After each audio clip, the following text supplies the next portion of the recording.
You answered 40 emails today. You handled 3 Slack threads at once, talked a coworker off a small ledge over a misread message, presented a slide deck to people you barely know, and made 100 small decisions about other people's problems before lunch. You did all of that without breaking. You came home. There is a single sock on the bedroom floor. You cannot pick it up. I want to start there because I think the sock is the part that confuses people. The popular frame for it is, I have no discipline at home, or I'm lazy when no one's watching. I find both of those a little too quick, honestly. The longer I watch this specific pattern in people, the more I think the framing is upside down. Here's where I keep landing on it. The reason you cannot pick up the sock has nothing to do with the sock. It has to do with the fact that you have already spent every decision your brain was issued today, and the body knows it before you do. Stay with me, because this is the part I want to spend on. Picture an ordinary Tuesday. You wake up at 6:40, you decide what to wear, which is a decision. You decide what to eat, a decision. You decide what to answer first in your inbox, a decision. You decide how to phrase a sensitive reply to a coworker. That's more like 15 decisions inside one sentence. You decide whether to push back in the meeting and how hard. You decide what tone to use with the new hire who's struggling. You decide whether your boss's ambiguous Slack message means he's annoyed or just tired. By 3 p.m., the part of you that makes decisions has been running a quiet marathon, and nobody has thanked it because nobody can see it running. You walk in your front door at 6:48 p.m. The mail is on the counter, the dishes are in the sink, the sock is on the floor. Your brain looks at the sock and tells your body, very quietly, I have nothing left for this. You sit on the couch. Let me show you what I mean, because this lands better in scenes than in theory. A woman in her 30s walks into her kitchen on a Wednesday night.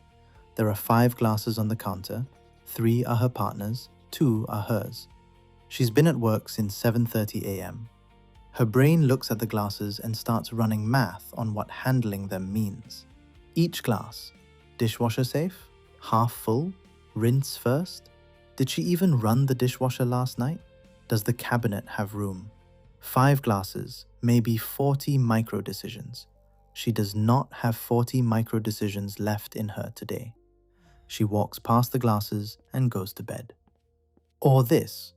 A man in his 40s stands in his bedroom holding mail that arrived 3 days ago. Opening it is a decision.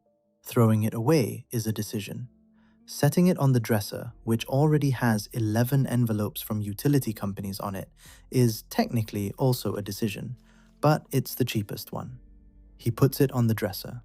3 weeks later, there are 19 envelopes there, and he hates himself a little every time he walks past. Or this. A young mother sits on the edge of her toddler's bed at 8:30 p.m.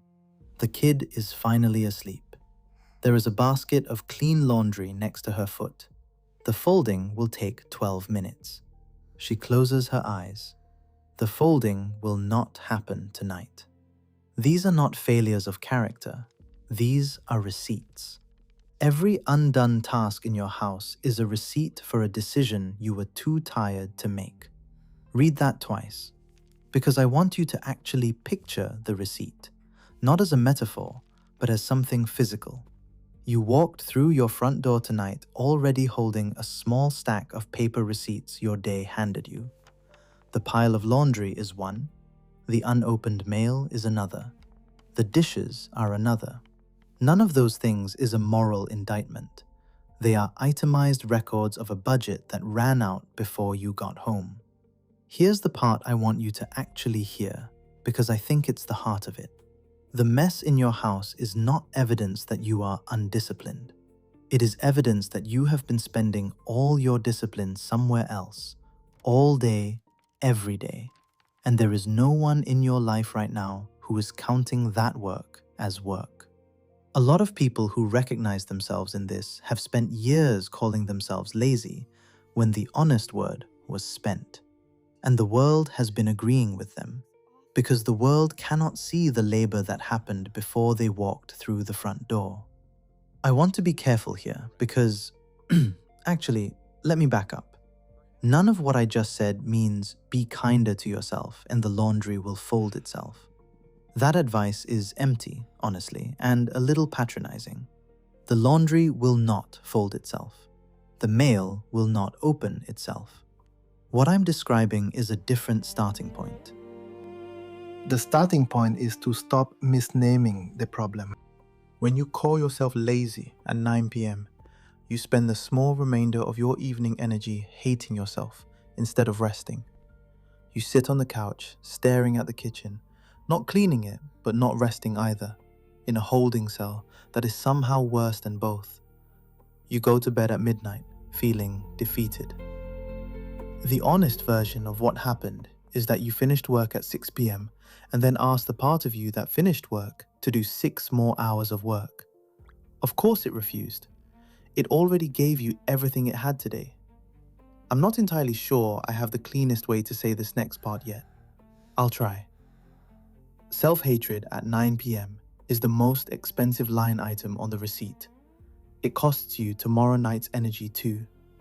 The cost of misnaming this year after year is heavy. It's the weekend you couldn't enjoy because you felt you hadn't earned it. It's the friend you didn't invite over because the apartment looked like proof of something embarrassing. It's the version of you who never sat on the couch reading a book on a Saturday afternoon without feeling like you were stealing time from a list. It's the slow, quiet conversion of your home, the place that was supposed to be where you finally got to be a person, into another room you have to perform competence in. The mess isn't keeping score on you. It's a receipt your day handed you on the way out the door. So here's what I'd offer, gently. The way out isn't a system or a storage bin or an app. The way out is to stop spending tomorrow night's energy hating yourself for tonight. Pick up one sock. Throw away one piece of obvious trash. Do one thing that takes 9 seconds. Then sit down. Don't earn the rest. Just take it. You'll probably wake up tomorrow and burn through your decisions again. You'll come home spent again. You'll see the dishes again.